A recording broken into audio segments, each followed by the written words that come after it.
Hey, what's crackin', Liberty lovers? This is John Odermatt, the host of Felony Friday. And I know what you're thinking. You're thinking, wait a minute, today's Monday. This is Mark's show. What is Odie doing speaking in my ears on this Monday morning? You're probably spitting your coffee out thinking, what is this? Odie's on Fridays, not Mondays. The world is upside down. But the world, my friends, is not upside down. All is right with the world. What's happened is we had a bit of technical difficulties. When I say we, I should say Mark did.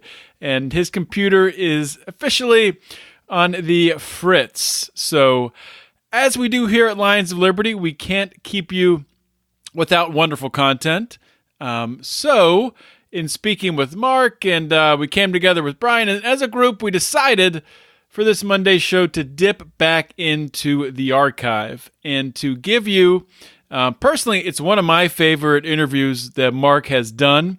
I know Mark mentioned on a recent show that they did with Chris Spangle and Johnny Rocket on this very Monday show right here. He talked about this interview being something that really changed the trajectory of this podcast. So this is going to be a glimpse back, ladies and gentlemen, to 2015 of Mark Claire interviewing Tom Woods. And it's an oldie, but it's a goodie. You should be consistent about what you believe. You're supposed to believe in private property and all these other things, but you make like 28 random exceptions to these general principles. Do you believe in them or don't you?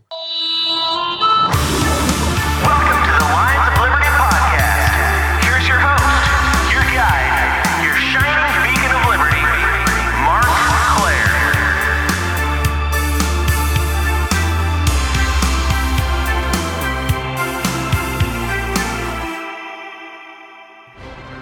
My guest today is well known in the Liberty movement, and for good reason, as he's just about the busiest guy out there. He's got so many projects he's involved with. He runs the educational website, Liberty Classroom. He is the 5-day-per-week host of his own podcast, which just blows my mind.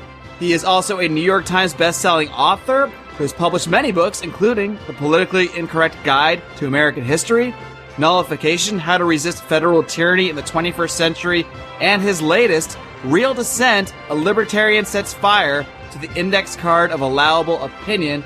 Tom Woods, welcome to the Lions of Liberty podcast. Glad to be here, Mark. Well, Tom, thanks so much for joining me on the show today. And, over the years, I've found myself a big fan of your writing, of your speeches. I think you have a real knack for communicating things in a way that can really appeal to people that are not necessarily libertarians. And I think that's why you've achieved a decent amount of mainstream success. And, whenever I have a new guest on the show, I always like to start out asking them how they first became a libertarian, what really set off that spark. And you have a great story in the first chapter of your book, Real Dissent, entitled, I Was Fooled by the War Makers. And I just want to tee you up for this by reading the first line of this chapter, where you state, 20 years ago, as I was completing my freshman year in college, I was a full-blown neoconservative. So, Tom, why don't you just start off by telling us how you went from a self-described full-blown neoconservative to the index card burning libertarian you are today?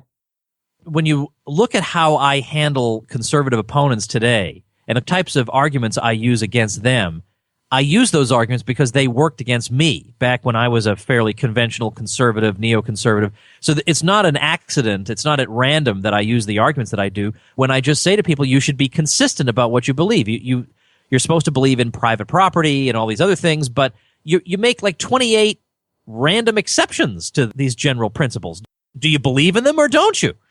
So that's what worked for me, by and large. But I went off to college in 1990, and I was a middle-of-the-road, moderate Republican, and I believed in a strong national defense. Like I believed, all the slogans that I'd been taught. I imbibed them all.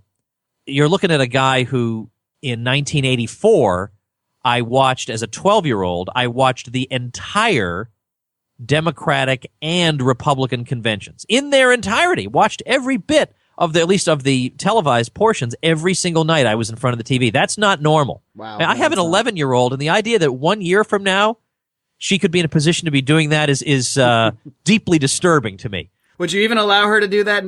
I would have to intervene. I have to say, now look here, I have some experience in this area. This is not going to do you any good. Well, the long and the short of it is I went off to college, and it was such a disorienting thing to go from a fairly conservative little town to the middle of Cambridge, Massachusetts, that I became more confrontational. It wasn't that I decided, well, I better blend in and go with the flow. That's not my personality. My personality was, well, you people are going to assault me at every turn and everything I believe, then I'm going to fight back even harder. And I used to fight against the debate with the commies. There was an actual communist newspaper that was distributed near the freshman dining hall in those days. And I used to confront them. I used to debate them. And this got me more and more interested in the world of ideas, and I was doing more and more reading all the time. But when you're constantly under assault, it does force you to really, really examine what you believe. And I wanted to be consistent. I wanted to really believe in something the whole way.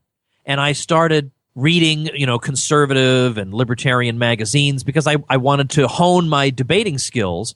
And so I attended, for example, an event of the Institute for Humane Studies for a week one summer, and that really got me thinking, boy, I thought I was for the free market. I'm a pathetic bum compared to these people. And it was that combined with the next year going to the Mises University summer program at the Mises Institute that really made me think, if I'm going to be for something, I want to be for the whole thing of that something. I started reading a magazine called Chronicles. They've excommunicated me, unfortunately, but they were like old-timey conservatives, and they were writing articles about how all the foreign intervention of the early 1990s, like the Gulf War and all that, was really opposed to traditional conservatism. This was a phony, baloney, interventionist substitute by people who, most of whom had been liberals in their former lives. And I thought, wait a minute, hold on a minute. You're telling me that I've been fed a phony, baloney version of conservatism? And that really ticked me off, so I wanted to read more.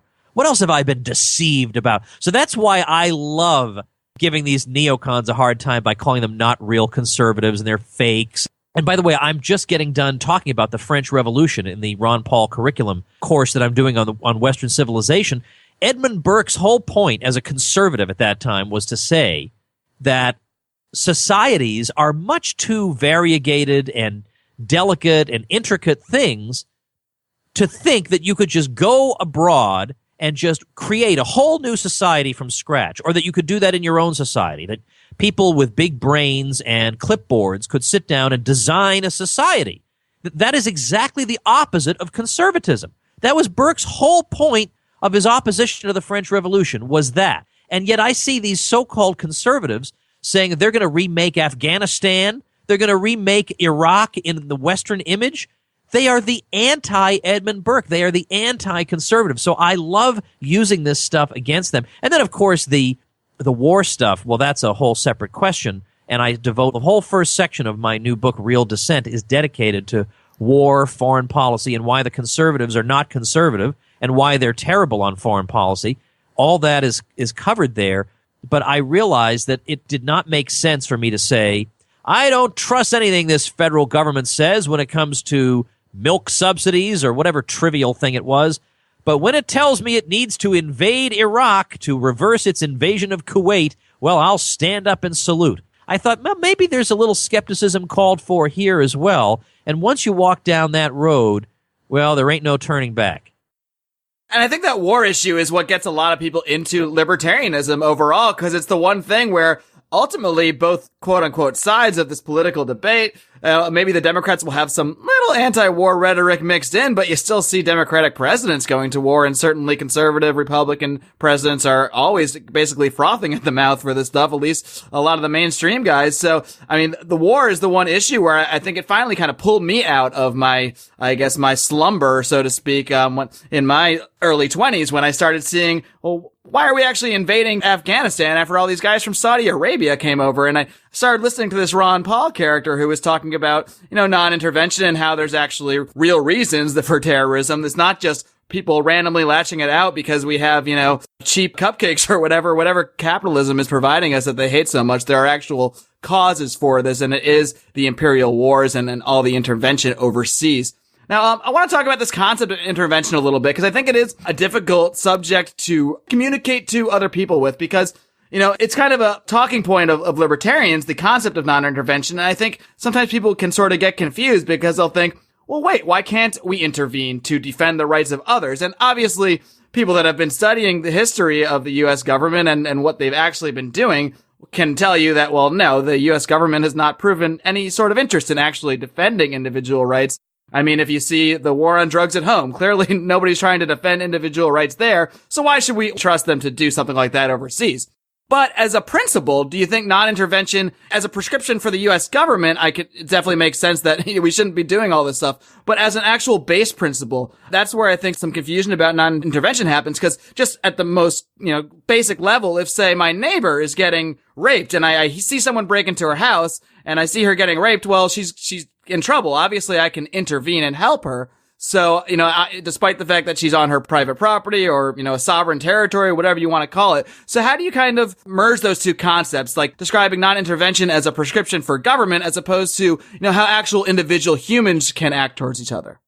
Well, for one thing, I would say an individual human being can go over and intervene if he wants to, in the same way that an individual human being could go next door and help somebody who would want help in a situation like that, and in which the moral law is obviously being violated and the non-aggression principle is being violated, and there isn't a jury in the world who would convict you for going and trying to rescue somebody. So in a way, it's the same principle. If you want to go abroad and try to help this or that group, you can do that. But one of the differences between the two situations, there are many, one of them would be there are a lot of layers of propaganda and misinformation between you and what's going on in Syria. Whereas when you're looking at something with your own eyes next door, you can see somebody's being attacked. Well, chances are, the attack ought to be stopped. Like, chances are all you need to know. But what do Americans really know about what's going on in Syria or what's going on in Libya? They get information that has been, distorted and manipulated by people who have a vested interest in one way or another in being involved there, so that Americans are not making informed choices almost ever. Secondly, look at the track record these people have had. I mean, Libya is a complete wreck. It's a total basket case. And that's true of example after example after example. These people are the ones who do not deserve the benefit of the doubt, or even in some of the more popular interventions of the 1990s. For example, bombing the Serbs over Kosovo in 1999. Well, we were told that there were hundreds of thousands of deaths of Albanian Muslims, and the Secretary of State at the time said, or may have been Secretary of Defense, said, we believe they may have been murdered.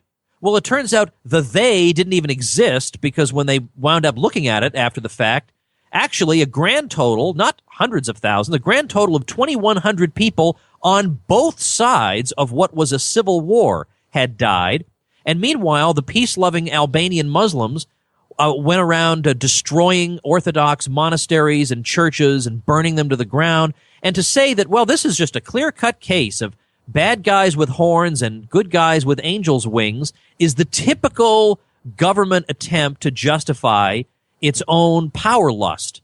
But the reality was not that way at all. And very, very few people, once the truth came out, very few people said, oops, sorry, I guess we got that completely wrong. We'll be more careful next time. They don't even joke about being more careful next time. So when I look at that, and then when I look at the way the military-industrial complex is involved in this, which is not involved when you're looking next door at your neighbor being attacked, and the profiteering that's associated with it, and I mean, I have a whole chapter in my book Rollback about how the military-industrial complex really functions, then I say to myself, look, I guess my instinct is I never believe these people. And secondly, I feel like every single thing they do involve themselves in, they wind up making vastly, vastly worse. The Middle East is vastly worse than it was before they started doing anything, for example. And I think that goes back to the original reason for the invasions. If the invasions, well, I mean, you wouldn't really invade and call it defending individual rights, but if they were really there to actually defend the rights of the people in these countries, and, maybe you wouldn't have these problems if the mission was limited to that kind of thing. But that's clearly not the mission ever with this stuff. Clearly, it's an actual invasion. It's an imperial kind of thing where we're really just invading for resources, for political reasons. And the rights of the people on the ground are usually violated, not defended. And that's why we get all this blowback. That's why we see terrorists breeding in these places because, well, hey, if someone comes and drops a bomb on my house, well, I'm going to say, oh, well, I now hate those people because they just killed my family. And so we can see how this applies to foreign policy when you repeat this process tens of thousands of times over and over. Yeah, maybe people in the world aren't going to really love the United States government that much. And that's a complete opposition to if I see my neighbor in trouble, I see her getting raped, well, I can go stop it. I can even gather my neighbors to go stop it, and we can apply that same concept everywhere. What I can't do is point guns at 10 of my neighbors and force them to come with me. Exactly.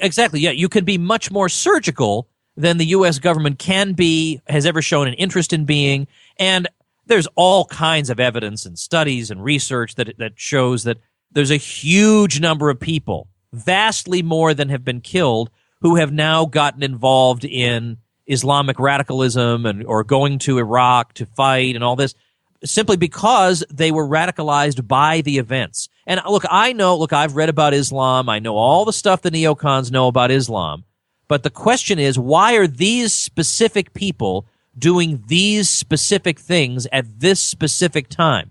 Why is it that bin Laden made recruitment tapes for these people showing Western atrocities? Why wouldn't he have just said, open up your Quran, it's all in there?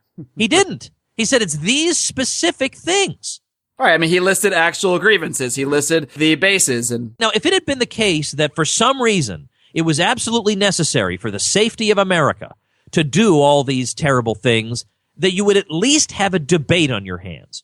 But of what possible interest is it for Americans to have troops stationed on the Arabian Peninsula? Of what possible interest is it to the U.S. to be enforcing sanctions against a Saddam Hussein whom no one in his right mind thought was a danger to anybody? I mean, really. I mean, even Condoleezza Rice and Colin Powell, before they suddenly changed their minds, were all saying, look, this guy is nothing. He's contained. Nobody cares about him. He's of no threat to anybody whatsoever. Let's talk a little bit more about the book Real Dissent and this phrase you use, the index card of allowable opinion. So first of all, why'd you put this book together, and what exactly is the index card of allowable opinion that you are out there setting ablaze to? I've been doing a lot of things since 2011, which is when I released my last book before this one. This is number 12 for me. So this is the longest I've gone without releasing a book since I started writing them. And I suddenly had a little bit of free time in my hands. Free time, so-called. So, of course, you had to use that to put a new book together. Right, I know. It's not normal, but I did it. And I did it because I have a lot of stuff that most people have never seen that I'm really happy with. I think some of my best writing has never appeared in book form before, or it's very, very hard to track down, or it's in some obscure place. And I've done a lot of stuff on topics that are of interest to people who listen to my show. For example, about foreign policy, like how to argue with conservatives over foreign policy. You know, how to approach leftists about capitalism, for example.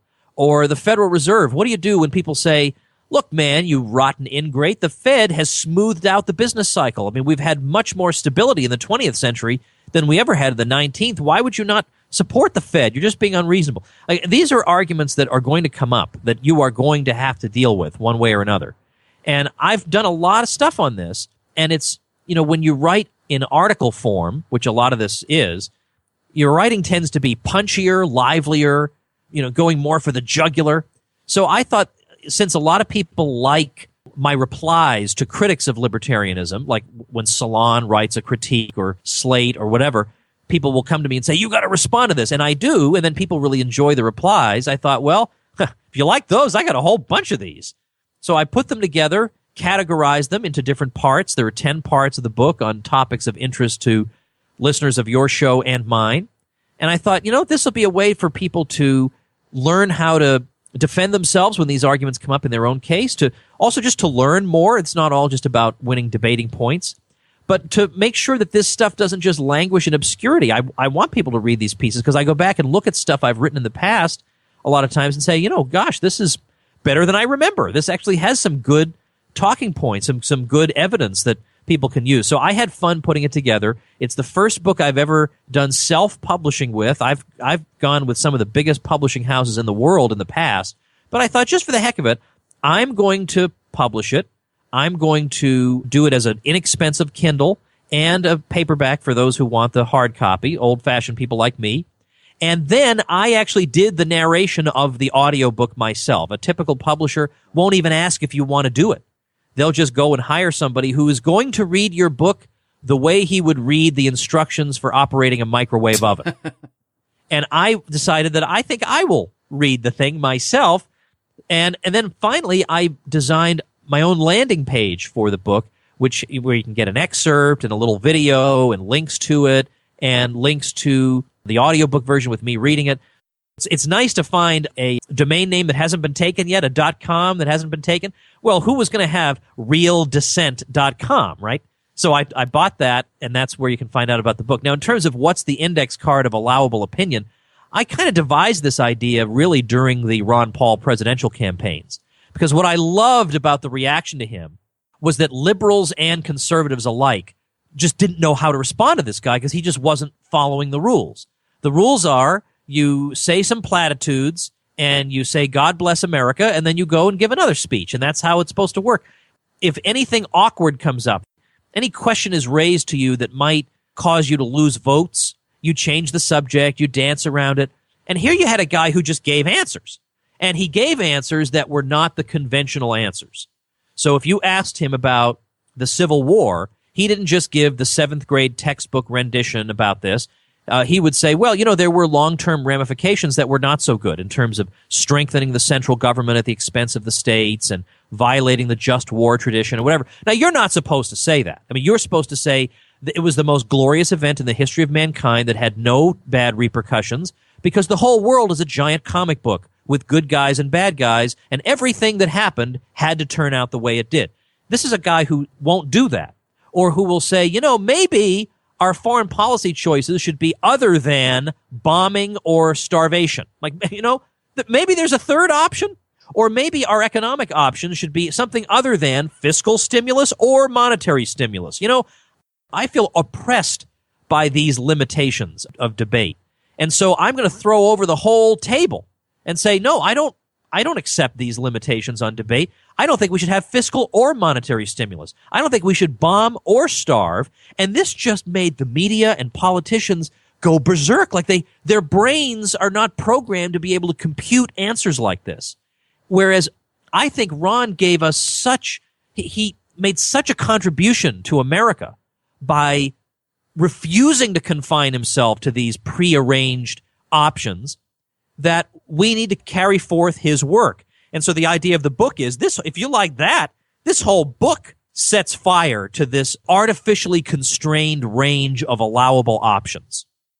Right, I mean, and that's the exact reason why Ron Paul sort of woke so many people up during his presidential campaigns, is because he was saying things that were never even brought up before. I mean, he was broaching subjects like blowback, things that we would never hear in the mainstream before. He really expanded that range of allowable opinion, I guess, to the point where you actually hear blowback discussed in mainstream media now, which is just crazy. And you actually hear dissenting voices against the war on drugs, which we really never heard from politicians before. I mean, we almost take it for granted now that a politician can come out and say favorable things about marijuana or... Oh, I agree. And let me jump in and say that the recent controversy between Rand Paul and Marco Rubio was made possible by Ron Paul. Absolutely. Now, I'm not so sure about Rand Paul, especially, somebody who wants to hire Jesse Benton. It's a little scary. Boob in the history of politics, right? Has a judgment. I do not want a chief of staff Jesse Benton. If you'll pardon me. Especially when I know Rand knew the problems with Jesse, so I don't know what's going on. My wife and I have a theory that he's blackmailing them or something. Like, I can't understand why else he would. But anyway, a separate thing. The point is that in that debate, Rand called Rubio an isolationist. Hilarious, for being right? against opening to Cuba. And of course, how else could you describe that, right? But that word would never have been used in that way in the past. It's only used for people who don't want to go to war. But if you're refusing to trade with somebody, that is isolationism, if the word means anything. So it's so great to see an establishment word turned against these people. And that was a door that Ron opened. Absolutely, yeah. And I've had my issues here and there with Rand and his policies, but I mean, I love that he just used that word isolationism and turned it right back around them, because that really is, like you said, what isolationism is: cutting yourself off from the rest of the world, being belligerent, not engaging in trade. I mean, that's the real definition of isolationism, as opposed to when they would use that as a smear against Ron Paul for just, not wanting to bomb people. They would call that isolationist. If you don't want to fund terrorists overseas, you're an isolationist. So, I mean, and you're absolutely right. I mean, that Ron Paul really laid the foundation for this stuff that we might even take for granted, for this even to be a conversation in the public. I mean, I don't know if Obama is necessarily sitting in his office listening to old Ron Paul speeches, but I gotta think in some little way, Ron Paul's campaigns, and I mean, this is a big issue for him, lifting embargoes, speaking out against sanctions and that kind of thing. And I really think a lot of that debate laid the groundwork for what we're seeing today, for opening up relationships with Cuba finally after 40, 50 years. I mean, it's just absurd. Oh, it's true. And of course, given that the program has yielded nothing, the regime is still in place down there, that means you can guarantee the political class will want to carry forward with it full steam. The worse it is, the more they want to hold on to it. Right. And, as I have one of the sections of Real Dissent is actually about Ron himself. I brought together a lot of the things I was writing at the time and afterward about the significance of what this man accomplished and who he really was. And in there, I get to go after some of his most blockheaded opponents. And really, that's probably the section I'm the proudest of, because I think in the history of the United States, he's going to be more than a footnote. Whereas you'll have to use an almanac to find out who the other Republican candidates in 2008 were, or 2012. But he's left an impact, and I go through exactly why. What rules was he breaking in American society? And what doors has he now opened forever? What things has he said that can never be unsaid? I dedicated one of my books to Ron. I dedicated Meltdown, which became a New York Times bestseller, about the financial crisis and why it was not caused by the free market and all that. But, as I think about it, I really should have dedicated Real Dissent to Ron, because he exemplifies real dissent. Let's move on to the nullification concept, because I know this is a big concept that you push. You wrote a whole book about it, Nullification, How to Resist Federal Tyranny in the 21st Century. So can you first just explain, for people that might not be familiar with the term, what exactly is nullification, and why do you see it as such an important strategy for the advancement of liberty? Well, it's a strategy, and it's a great strategy because it might work, but also because in pursuing it, it radicalizes people. Nullification goes back not just to Thomas Jefferson, although he articulated it the best. It goes back at least 10 years before that with the Virginia Ratifying Convention ratifying the Constitution. The long and the short of it is that the federal government, if it has a monopoly on interpreting the Constitution, it's going to interpret the Constitution in its own favor at the expense of the states and the people. Therefore, the states have to have some way of interpreting the Constitution and making their interpretation stick. And it was Jefferson's view that in the last resort, the states had to be able to make the determination that the federal government had done something unconstitutional, and therefore not to enforce it, not to allow the enforcement of the unconstitutional measure in that particular state. And as I show in that book, Nullification, this was an idea that was at first resisted in New England because New England happened to like an unconstitutional law, the Sedition Act of 1798. They thought it was a wise piece of legislation, and they didn't like the fact that Virginia and Kentucky were threatening to resist it. Well, not 10 years later, when it's somebody else's ox being gored, all of a sudden New England wants to nullify various aspects of Jefferson's embargo on their trade, or they want to nullify what they consider to be unconstitutional searches and seizures of their ships, and so on. And by the 1820s, the legislature of Ohio passes a resolution declaring that a majority of Americans believe in the principle of state nullification. Well, what I love about it is, number one, that this is way outside the index card of allowable opinion. The New York Times' view is that we libertarians ought to be good losers and just roll over and die. But instead, we're actually resurrecting an idea that is forbidden. The New York Times has not approved nullification. I mean, what the progressives generally want to do is just always keep us on the defensive. Now they want to take over health care. Once they've done that, we're trying to fight that. They're on to 12 other things. and we have to constantly be huffing and puffing to catch up with them. We're supposed to be doing exactly that. They do something, we try and chase after them and change it by 3%. But here we are embracing an idea from Thomas Jefferson. So like, what are they going to say? Thomas Jefferson was a bad guy? They don't know what to do. And it's an idea that we're not supposed to do because it's not fashionable, right? Fashionable is embracing the expansion of government power, or if you're a conservative and you want to stop it, or you're a libertarian and you really want to stop it, you're supposed to start a think tank, write some policy reports that wind up in the garbage can, and then solicit donors for money to write more policy reports that'll wind up in the garbage can. But nullification is about saying, we're just not going to do it. Forget your policy reports, forget the New York Times, we're just not going to do it. So the beauty of it is actually working in some cases. I mean, the marijuana thing is a great example, but also it's great because people who get involved in it, there are a lot of constitutional conservatives out there who have been persuaded of the merits of nullification as a constitutional remedy. But once you start doing that, you begin to learn things. I did a show called Nullification, the Gateway Drug. This is at tomwoods.com/308 for episode 308. And in that episode, I talk about what people learn when they start in on this strategy. They learn, number one, that the conservative and libertarian think tanks are not worth much because they're going to fight you tooth and nail. They're going to side with the federal government against you tooth and nail. So you learn that, hey, the Heritage Foundation is not really on my side. They really just want to keep things going the way they are, and they want to earn salaries for writing policy reports. Correct. So that's an important thing to learn. You learn the total corruption of the legal profession in America. Every one of them is taught American nationalism in law school. Not one of them knows a single thing about the tradition of Jeffersonian decentralization. So you learn that.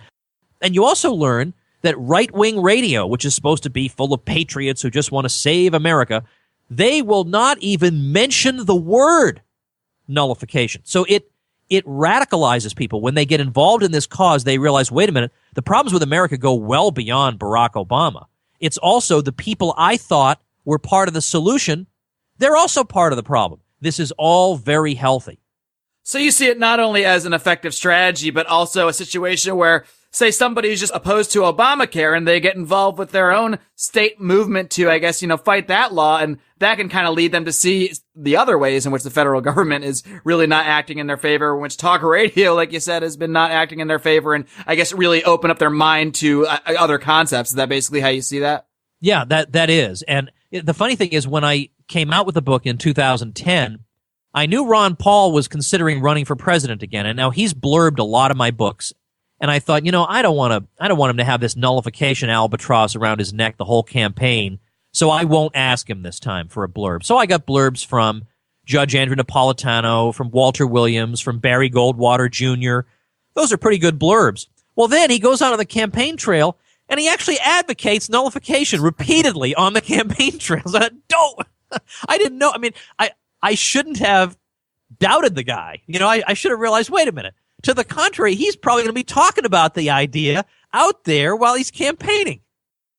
Tom, I've got just a couple more questions, but first, I want to take a minute to tell my listeners about our sponsor, My Academy of Health Excellence, and their amazing product, Health Excellence Select. Now, until last year, I was just like you guys. I saw my health insurance cost double and my deductibles skyrocket thanks to the Obamacare health insurance mandates.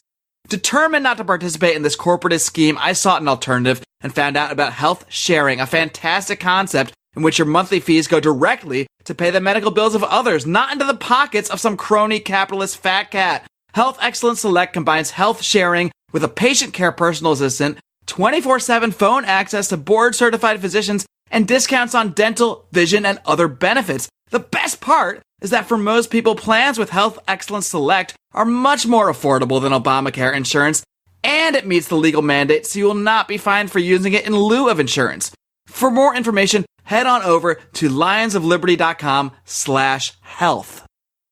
Now, Tom, I know you consider yourself an anarchist, and I think a lot of people out there might say, well, Tom, if you're an anarchist, why do you care about states' rights? Why are states' rights relevant? Aren't the states, as we see them, really in many ways just kind of smaller versions of federal tyranny in the sense that, the states are not based on private property ownership. They're based on fiat land grabs, just in kind of a mini way as opposed to the federal government. So what would you say to somebody that says that just doesn't see a contradiction between anarchy and between supporting states' rights?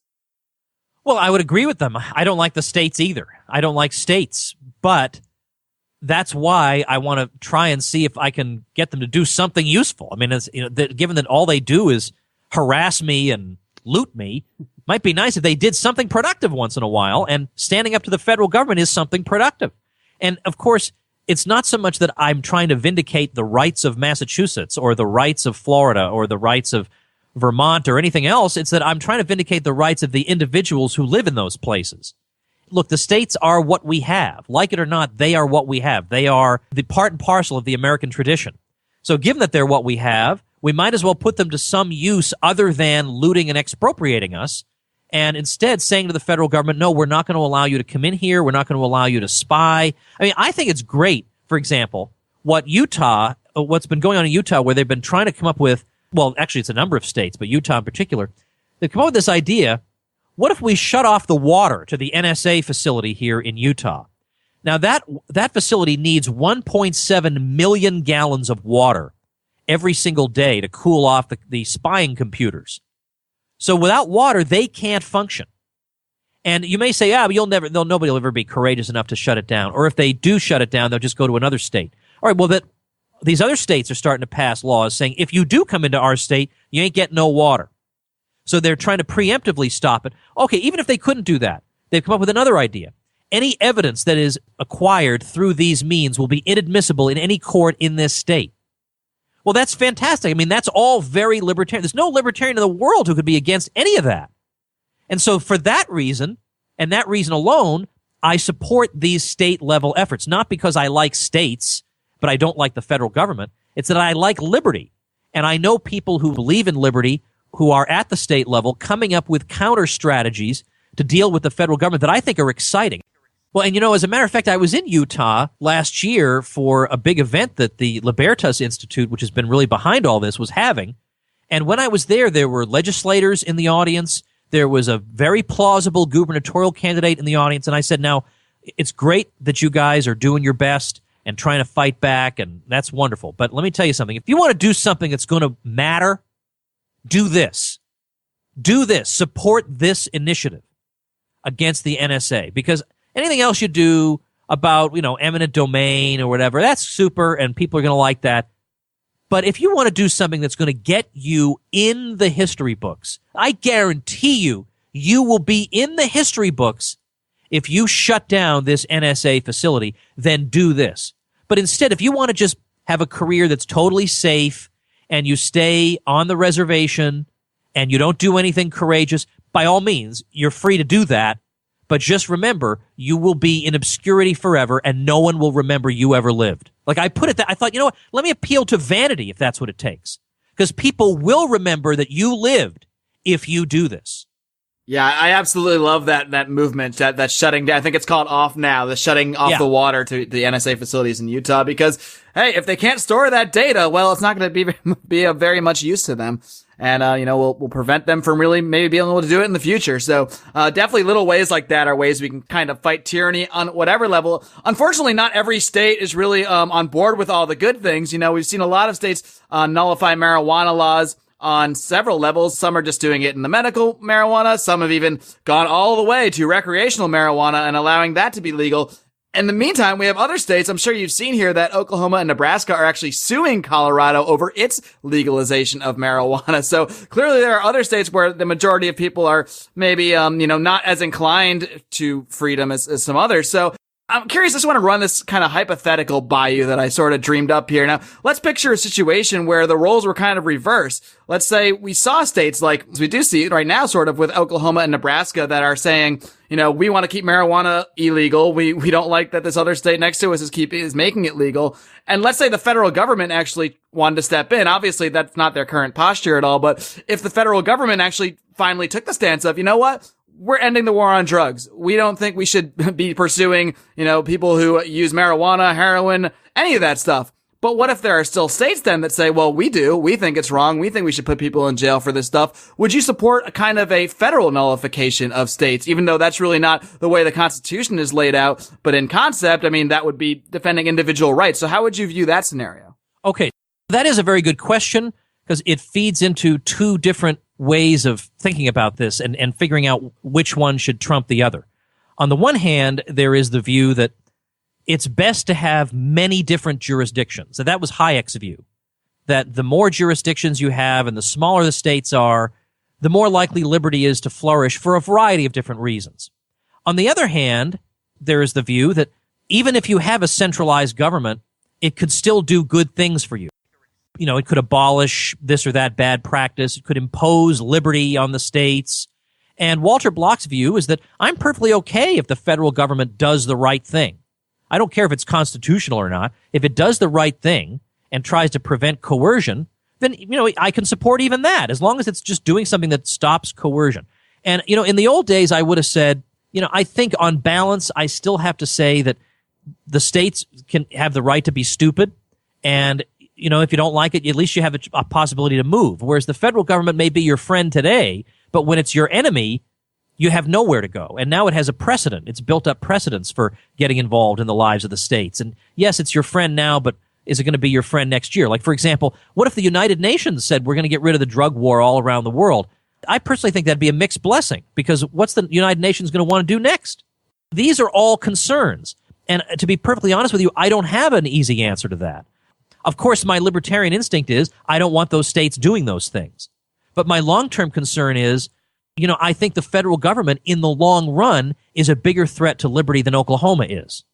And even though in the short run it can help me with Oklahoma, in the long run, I bet I'm going to want Oklahoma to help me against it.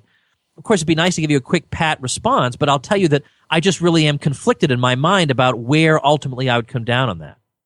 Yeah, I think at the end of the day, the best we can really do, like you kind of said earlier, is just support who's right. So if the federal government says something right, like Obama right now, you can argue he's not going about the embargo in the proper way. He's not going through Congress and that kind of thing. And maybe if I was going to be a strict follow by the rules guy, I would condemn him for that. But in reality, I love what he's doing on this issue. I love that he's finally opening up trade to Cuba. So I'm not really going to condemn him for maybe not doing it in the exact way that the Constitution or, may have laid it out or what have you. So, it's not easy when we have a system that's so convoluted that, asserts powers in so many different ways. But, like I said, I think at the end of the day, all we can really do is state what is correct and hope that the right things kind of happen and that more people really understand the right way to do things and the right way to see our interactions with other individuals. Because ultimately, one way or another, even coercive governments are a reflection of some amount of their population that supports their bad ideas. So, maybe not everybody in Oklahoma is against marijuana and wants it to be illegal, but I would reckon that enough of that population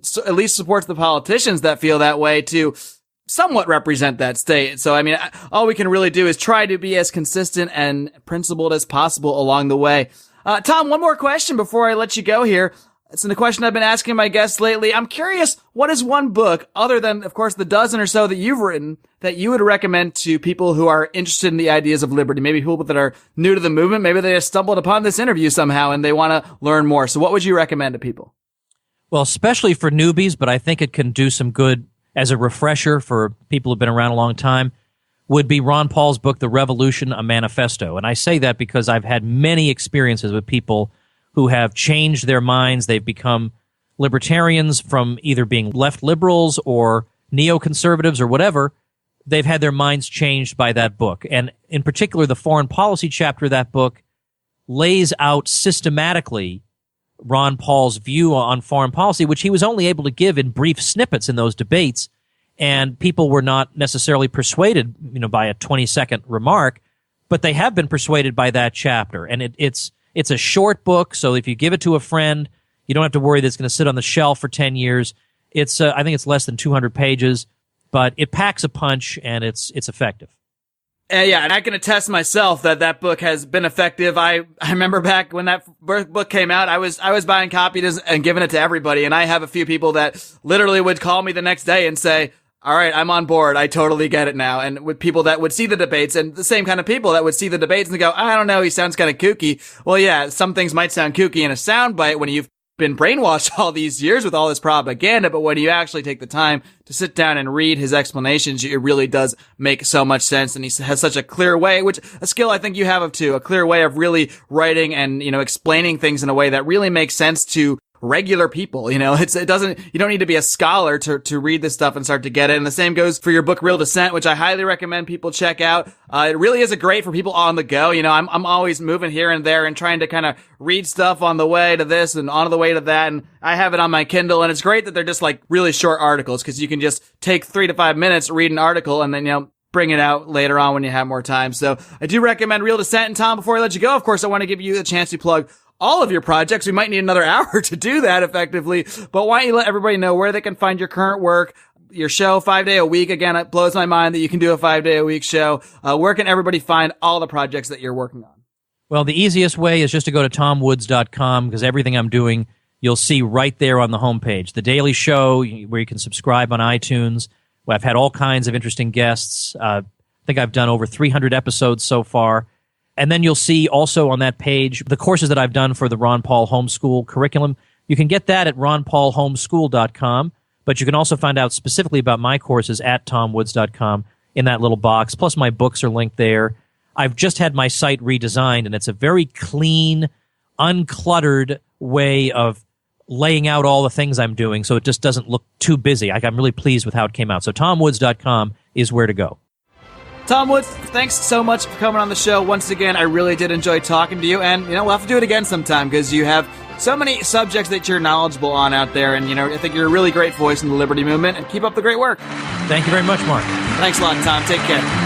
We'll be back after a little break. Hope you guys enjoyed that Lions of Liberty Classic. If you're still listening now, likelihood is very high that you enjoyed it. Or you hate yourself, and or you're lazy. Maybe you just don't want to change to another podcast, so you keep on listening. And if you're still listening to me talking now, then you must really hate yourself. But seriously, guys, thank you for tuning in. Something we're very proud of here at Lions of Liberty.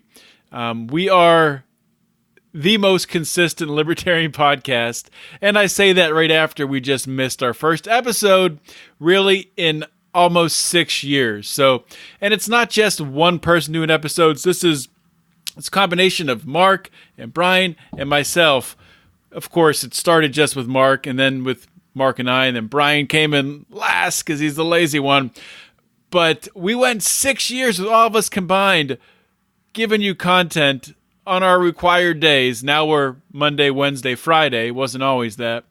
For 6 years. So, it was bound to catch up to us. We were bound to have some technical difficulties, a computer go on the fritz on us, whatever happened with Mark's Mac, I don't know. But he was not able to get it turned around in time to put up a new show today.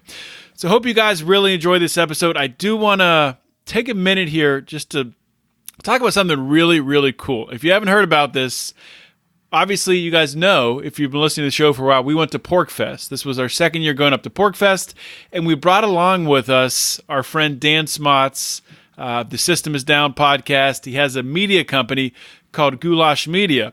And we brought Dan along, and he took video of us up there and audio and doing interviews and different things, all that stuff.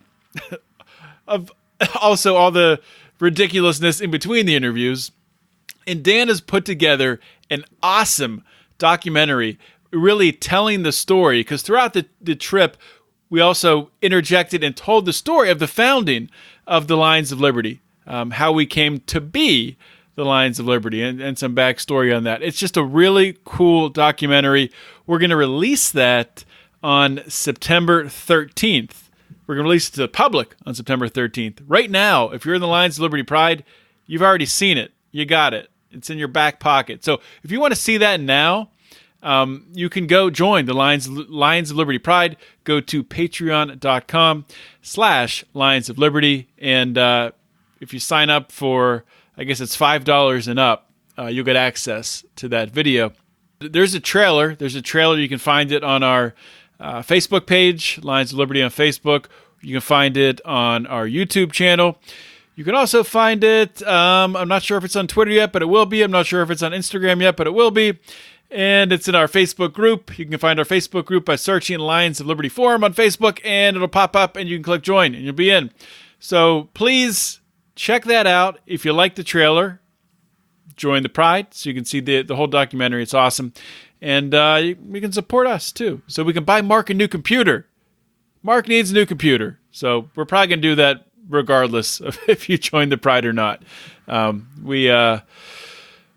Thanks to you guys, we do have the funds right now probably to purchase maybe one new computer, and since Mark has the worst one, I guess he'll get it, and that'll be it. So I've talked enough. Thank you guys so much for listening to today's Lions of Liberty Classic. I'm going to kick it back to Mark Claire to say goodbye. Until next time, my friends, live long and live free.